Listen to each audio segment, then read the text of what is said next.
Hi students, ഇന്നത്തെ വീഡിയോയിൽ എങ്ങനെയാണ് പൈത്തൺ ഇൻസ്റ്റാൾ ചെയ്യുന്നത് എന്ന് നോക്കാം. പൈത്തൺ ഇൻസ്റ്റാൾ ചെയ്യാൻ വളരെ സിമ്പിളാണ്. അതിന് ഒന്നിൽ കൂടുതൽ മാർഗ്ഗങ്ങളുണ്ട് കേട്ടോ.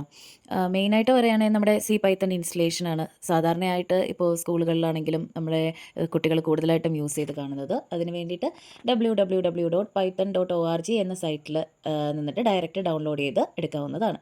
മറ്റൊരു മാർഗ്ഗമാണ് അനക്കോണ്ട ഡിസ്ട്രിബ്യൂട്ടർ യൂസ് ചെയ്തിട്ട് അല്ലെങ്കിൽ ആ സൈറ്റ് ഉപയോഗിച്ചിട്ട് കംപ്ലീറ്റ് ആയിട്ടുള്ള പൈത്തൺ പാക്കേജ് ഡൗൺലോഡ് ചെയ്ത് എടുക്കാവുന്നതാണ്. അതിനാകുമ്പോൾ എല്ലാ ലൈബ്രറീസും ഇൻക്ലൂഡഡ് ആയിരിക്കും. ഇതാകുമ്പോൾ എക്സ്ട്രാ നമ്മൾ പിന്നെ ഇൻസ്റ്റാൾ ചെയ്തെടുക്കേണ്ടി വരും. ഓക്കെ, അപ്പോൾ ഇത് ഇപ്പോൾ സി പൈത്തൺ ഇൻസ്റ്റലേഷനാണ് ഈ കാണിക്കുന്നത്. അതിന് സൈറ്റിൽ കയറിയതിന് ശേഷം നമ്മൾ ഡൗൺലോഡ്സ് ക്ലിക്ക് ചെയ്യുമ്പോൾ അതിനകത്ത് ഡിഫറെൻ്റ് ആയിട്ടുള്ള ഓപ്പറേറ്റിംഗ് സിസ്റ്റം കാണാൻ പറ്റും.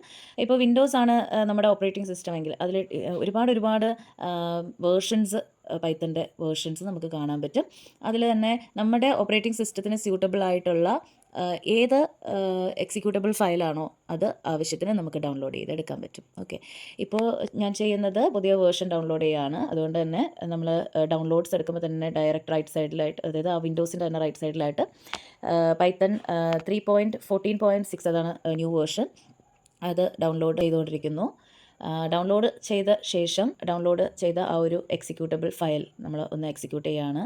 അപ്പോൾ വരുന്ന ഒരു ഡയലോഗ് ബോക്സ് നിങ്ങൾക്ക് കാണാൻ പറ്റും. ഓക്കെ, ഇതാണ് ആ ഡയലോഗ് ബോക്സ് കേട്ടോ. അപ്പോൾ അതിൽ റണ്ണെന്നും ക്യാൻസൽ എന്ന ഓപ്ഷൻ ഉണ്ട്. നിങ്ങളതിൽ റണ്ണ് ക്ലിക്ക് ചെയ്യുക. വളരെ സിമ്പിളായിട്ട് ഇൻസ്റ്റാൾ ചെയ്യാൻ പറ്റുന്ന പ്രോസസ്സാണ്. അതിൽ ഇൻസ്റ്റാൾ നൗ എന്ന് പറയുന്ന ഓപ്ഷനാണ് നമ്മൾ ക്ലിക്ക് ചെയ്യേണ്ടത്. പക്ഷേ അതിന് മുമ്പ് ആഡ് python.exe to path എന്ന് പറയുന്ന ഓപ്ഷൻ കൂടി ഒന്ന് ടിക്ക് ഇട്ട് കൊടുത്തേക്കണം. അതിനുശേഷം നെക്സ്റ്റ് അടിച്ച് പോകുമ്പോൾ ഇൻസ്റ്റലേഷൻ പെട്ടെന്ന് തന്നെ നടക്കുന്നതാണ്. അധികം സമയം ഒന്നും എടുക്കുന്ന ഒരു പ്രോസസ്സല്ല. പെട്ടെന്ന് തന്നെ ഇൻസ്റ്റലേഷൻ ഭയങ്കര ഈസി ആയിട്ട് ചെയ്യാൻ പറ്റുന്ന ഒരു സോഫ്റ്റ്വെയർ ആണ് പൈത്തൺ. അപ്പോൾ ഞാൻ പറഞ്ഞ പോലെ സി പൈത്തൺ ഇൻസ്റ്റലേഷൻ അതുപോലെ അനക്കോണ്ട ഡിസ്ട്രിബ്യൂട്ടർ വഴി നിങ്ങൾക്ക് ചെയ്യാം. IDEs ഉണ്ട്, അതുവഴി നിങ്ങൾക്ക് പൈത്തൺ യൂസ് ചെയ്യാവുന്നതാണ്.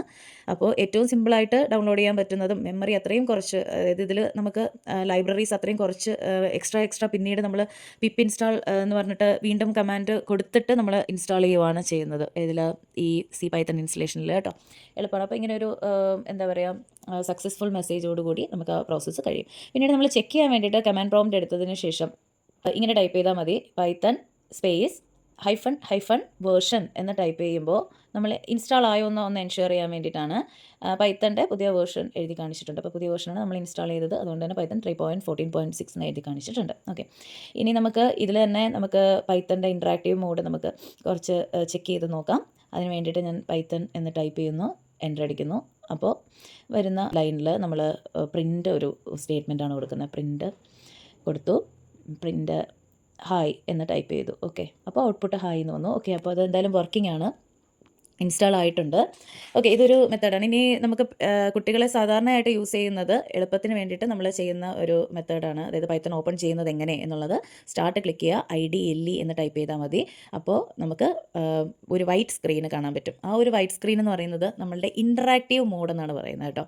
ഇതാണ് ഇൻറ്ററാക്റ്റീവ് മോഡ്. ഇപ്പോൾ ഇൻസ്റ്റാൾ ചെയ്ത് കഴിഞ്ഞപ്പോൾ വളരെ കുഞ്ഞു ഫോണ്ടിലാണ് ഡീഫോൾട്ടായിട്ട് വന്നേക്കുന്നത്. അപ്പോൾ അതിൻ്റെ ഒരു ഫോണ്ട് ഒന്ന് ആദ്യം നമുക്ക് ചേഞ്ച് ചെയ്യാം. അതിന് വേണ്ടിയിട്ട് ഓപ്ഷൻസ് എടുത്തു, കോൺഫിഗർ ചെയ്തു. അതിൻ്റെ ഒരു സൈസ് നിങ്ങൾക്ക് സൈസ് വേണമെങ്കിൽ എന്തെങ്കിലുമൊക്കെ ചേഞ്ചസ് ഇവിടെ കൊടുക്കാൻ പറ്റും. അതായത് ഫോണ്ടിൻ്റെ ചേഞ്ചസ് നിങ്ങൾക്ക് ഇതിൽ കൊടുക്കാൻ പറ്റും. ഞാനിപ്പോൾ ജസ്റ്റ് സൈസ് മാത്രം ഒന്ന് ചേഞ്ച് ചെയ്തു. പിന്നെ ഒരു 1+3 അടിച്ച് നോക്കി. ഓക്കെ, 4 ആൻസർ കിട്ടി. ഒരു പ്രിൻ്റ് സ്റ്റേറ്റ്മെൻറ്റ് കൊടുത്തു, അതായത് പ്രിൻ്റ് ഹൈ ആൻസർ വന്നു. ഓക്കെ, അപ്പോൾ ഓൺലൈൻ സ്റ്റേറ്റ്മെൻറ്റിന് ബെസ്റ്റാണ് ഏത് ഇൻട്രാക്റ്റീവ് മോഡ് എന്ന് പറയുന്നത്. പക്ഷേ നമ്മൾ യൂഷ്വലി വലിയ പ്രോഗ്രാമുകൾ ചെയ്യുമ്പോൾ സ്ക്രിപ്റ്റ് മോഡാണ് യൂസ് ചെയ്യുന്നത്. അപ്പോൾ അതിൻ്റെ ഓപ്ഷൻസ് എല്ലാം ഡിഫറെൻറ്റ് തന്നെയാണ്. നമുക്ക് സ്ക്രിപ്റ്റ് മോഡിലാണെങ്കിൽ സേവ് ചെയ്യാനും റൺ ചെയ്യാനും ഒക്കെ പറ്റുന്ന ഓപ്ഷൻസ് അവൈലബിൾ ആണ്. ഓക്കെ, അപ്പം ഇന്നത്തെ വീഡിയോയിൽ ഇത്രയേ ഉള്ളൂ. ബാക്കി പ്രോഗ്രാമിംഗ് റിലേറ്റ് ചെയ്ത് വരുന്ന വീഡിയോസ് പിന്നീട് പോസ്റ്റ് ചെയ്യുന്നതാണ്. ഓക്കെ, അപ്പോൾ എല്ലാവർക്കും വീഡിയോ ഇഷ്ടമായി, ഇൻഫോർമേറ്റീവായി എന്ന് തോന്നിയിട്ടുണ്ടെങ്കിൽ എല്ലാവരും ലൈക്ക് ചെയ്യുക, ഷെയർ ചെയ്യുക, സബ്സ്ക്രൈബ് ചെയ്യുക. ഇനിയും പൈത്തൺ പ്രോഗ്രാമിംഗ് വീഡിയോസിനായിട്ട് കാത്തിരിക്കുക. ഓക്കെ, അപ്പോൾ ബൈ.